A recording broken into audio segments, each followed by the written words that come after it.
Target ni Pangulong Bongbong Marcos na palakasin ang ugnayan ng Pilipinas at Germany sa iba't ibang larangan. Kabilang dyan ang maritime cooperation at renewable energy. At live mula sa Berlin, Germany, nasa frontline ng balitang yan si Maricel Halili. Maricel, anong agenda dyan ng Pangulo ngayong araw?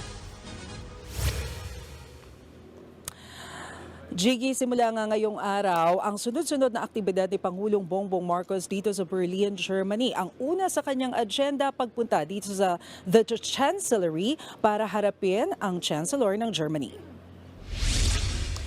Mag-aalas 10 ng gabi oras dito sa Berlin, mag-aalas 5 naman ng umaga dyan sa Pilipinas nang dumating si Pangulong Bongbong Marcos dito sa Berlin, Germany para sa 3 araw niyang working visit. Kasama niya dumating si First Lady Liza Araneta Marcos. Sinalubong siya ni Philippine Ambassador to Germany Irene Susan Natividad at ilang piling tauhan ng Philippine Embassy.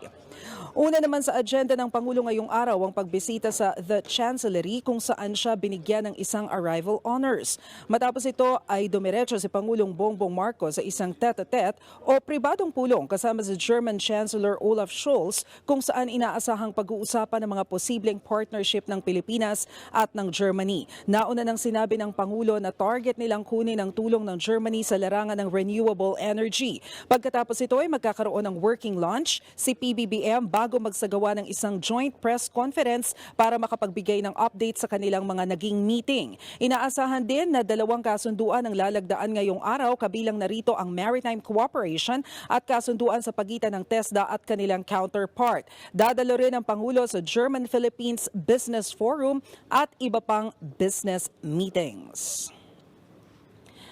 Jiggy, mamayang gabi ang pinakahuling aktibidad ng Pangulong Bongbong Marcos ay dumalo sa Filipino community dito sa Berlin. Mga bandang alas 7 yan ng gabi, oras dito sa Germany. Higit kumulang 36,000 ang mga OFW na nananatili dito sa nasabing bansa. Jiggy? Maraming salamat, Maricel Halili. Mga kapatid, Lucy Cruz Valdez po, maging maalam at may pakialam sa mga napapanahong balita sa bansa. Tumutok at mag-subscribe sa News 5 social media pages.